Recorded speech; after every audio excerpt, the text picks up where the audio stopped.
ভিডিওতে আমরা ষষ্ঠ শ্রেণী দ্বিতীয় পর্যায়ক্রমিক মূল্যায়নের গণিতের ৮ নম্বর স্কুলের প্রশ্নের উত্তরগুলো আলোচনা করব। একের আইতে দিয়েছে 0.3 গুণ 0.3 গুণ 0.5। তো 3 আর 5 গুণ করলে হয় 15, আর এখানে একটা আর এখানে একটা, দুটো সংখ্যার বাঁদিকে দশমিকটা বসবে, তাই হবে 0.15। এর দাগের অ্যান্সারটা হবে।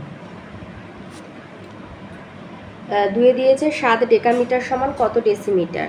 1 ডেকামিটার সমান হচ্ছে 100 ডেসিমিটার, কারণ কিলো, হেক্টর, ডেকা, মিটার, তারপরে মিটার, তারপরে ডেসি, তার মানে ডেকার পরে মিটার, তারপরে ডেসিমিটার, তাহলে দুটো 10 গুণ করলে হবে 100। তাহলে 7 ডেকামিটার সমান, তাই 7 গুণ 100 700 ডেসিমিটার। তার মানে হচ্ছে সি এর দাগের অ্যান্সারটা। 3 দিয়েছে 3 5কে শতকরায় নিয়ে যেতে হবে, তাই 3 5 গুণ 100, 100/1 ধরে নেবে, তার মানে 3 গুণ 100/5, 100কে 5 দিয়ে কাটলে হয় 20, আর 3 আর 20 গুণ করলে হয় 60%।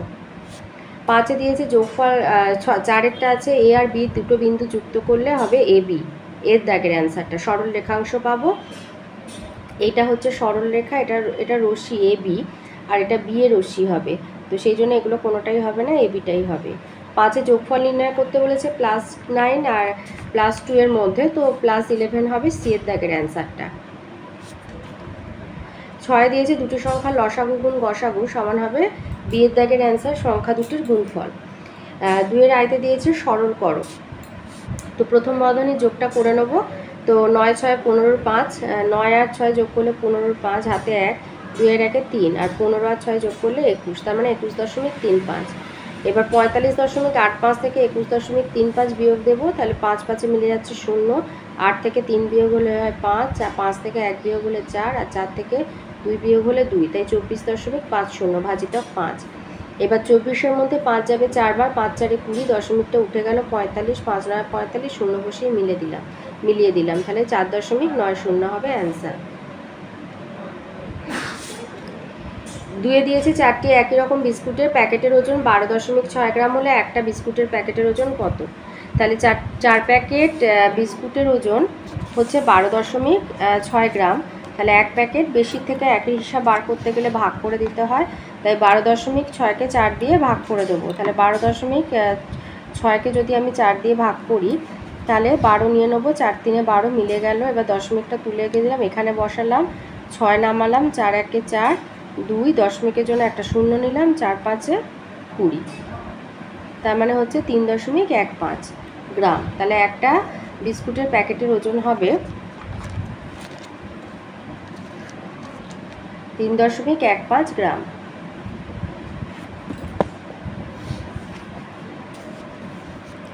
3 দিয়েছে রসুলপুর গ্রামের জনসংখ্যা গত বছরের তুলনায় 12% বেড়েছে, ও আগে ওই গ্রামের জনসংখ্যা 775 জন হলে এখন জনসংখ্যা কত।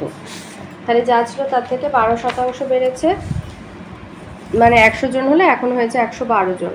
তাহলে 775 জনের 12% মানে 775 গুণ 12/100। এবার 5 দিয়ে কেটেছে 155, এখানে 20, আবার 5 দিয়ে কেটে 31, এখানে 4, 12কে 4 দিয়ে কেটে 3, তাহলে 31 আর 3 গুণ করলে 93 জন বেড়েছে।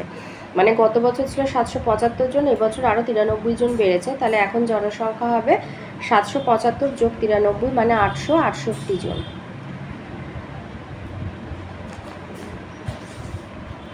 4-এ এ আর বিয়েতে দিয়েছে সামান্য ভগ্নাংশে পরিণত করে দুটো আবৃত্ত দশমিক দিয়েছে, তো এখানে পুরোটাই 144টাকেই লব বানিয়ে দেবে, আর এর মাথায় পৌনপুণিক আর এর মাথায়, মানে সবার মাথায় আছে পৌনপুণিক, তাই যেহেতু 3টে সংখ্যা তাই 3টে নয়। তো 3 দিয়ে কাটলাম, 3 48, 333 পেলাম, আবার 3 দিয়ে কেটে 16 111।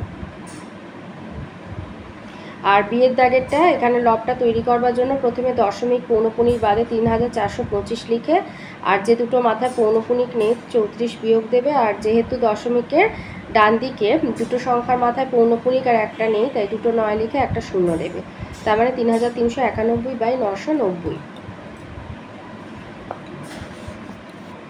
5-এ দিয়েছে 145 আর 232 সংখ্যা দুটির গসাগুর মান নির্ণয় করো এবং ওই গসাগুর সাহায্যে লসাগুর মান নির্ণয় করো। তা আমি ভাগ প্রক্রিয়ার সাহায্যে করেছি। 232কে 145 দিয়ে ভাগ করেছে, একবার গেছে 87, আবার 145কে 87 দিয়ে একবার দিয়ে ভাগ করে 58, 87-র মধ্যে 58 একবার গেছে 29, আর 29 দুগুণে 58, তার মানে গসাগু হচ্ছে 29। এবার আমরা জানি গসাগু গুণ লসাগু সমান সংখ্যা দুটির গুণফল, অতএব লসাগু সমান 145 গুণ 232 বাই 29।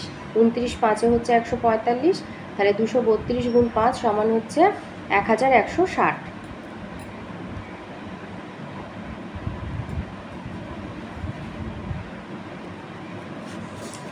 আচ্ছা, তিনেতে বলেছে ফাঁকা ঘরে সঠিক চিহ্ন বসাতে বলেছে। তো +12 -10-এর মধ্যে কত হয় হিসাব করে আমরা বার করে নেবো আগে। তাহলে +12 -10, এবার যখন এই দুটো বাইরে বেরোবে মাইনাসে মাইনাসে প্লাস হয়ে যাবে, তাহলে হবে +22।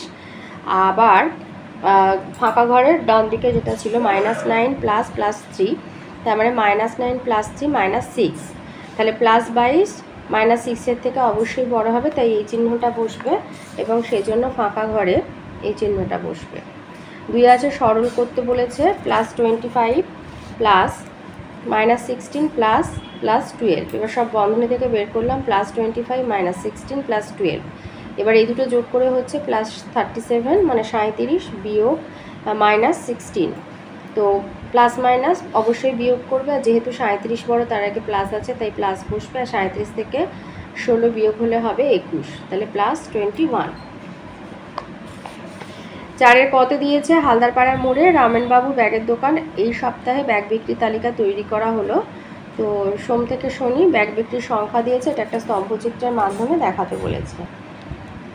তো 1 একক সমান একটা ব্যাগ, 1 একক সমান 5টি ব্যাগ ধরবে, ধরে এইভাবে স্কেলটা তৈরি করে নেবে 5, 10, 15, 20 থেকে 45 অবধি। এখানে রাখবে ব্যাগ বিক্রির সংখ্যা উল্লম্ব রেখা বরাবর, আর অনুভূমিক রেখা বরাবর বারগুলোকে রাখবে, এইভাবে স্তম্ভচিত্রটা তৈরি করে নেবে। 2 দিয়েছে এখানে পাশে একটা ছবি দিয়েছে, এই ছবি দিয়ে প্রত্যেকটা বাহুর দৈর্ঘ্য বলে দিয়েছে, দিয়ে বলেছে যে পরিসীমা নির্ণয় করো। তো পরিসীমা মানেই হচ্ছে এই যে বাহুগুলোর যে দৈর্ঘ্য বলে দিয়েছে, তো সেইগুলোর আমরা যোগফল করব। তো সব বাহুগুলো এভাবে লিখে নেবে, যোগ দিয়ে লিখে নিয়ে হয়েছে 60 সেন্টিমিটার, অতএব পরিসীমা সমান হবে 60 সেন্টিমিটার। 5-এ দিয়েছে সমকোণী চৌপল এবং পিরামিড কাকে বলে বাস্তব উদাহরণ সহ লিখতে বলেছে। তো সমকোণী চৌপল হচ্ছে ইট, উদাহরণ হচ্ছে ইট, আর সমকোণী চৌপলের আরেকটা নাম হচ্ছে আয়তঘন। লিখবে যে 6টি আয়তকার সমতল বেষ্টিত যে সকল ঘনবস্তুর বিপরীত তলগুলো সমান ও সমান্তরাল এবং সন্নিহিত তলগুলি সমকৌণিকভাবে অবস্থান করে তাদের আয়তঘন বা সমকোণী চৌপল বলে, যেমন ইট। আর তার সাথে আছে পিরামিড কাকে বলে।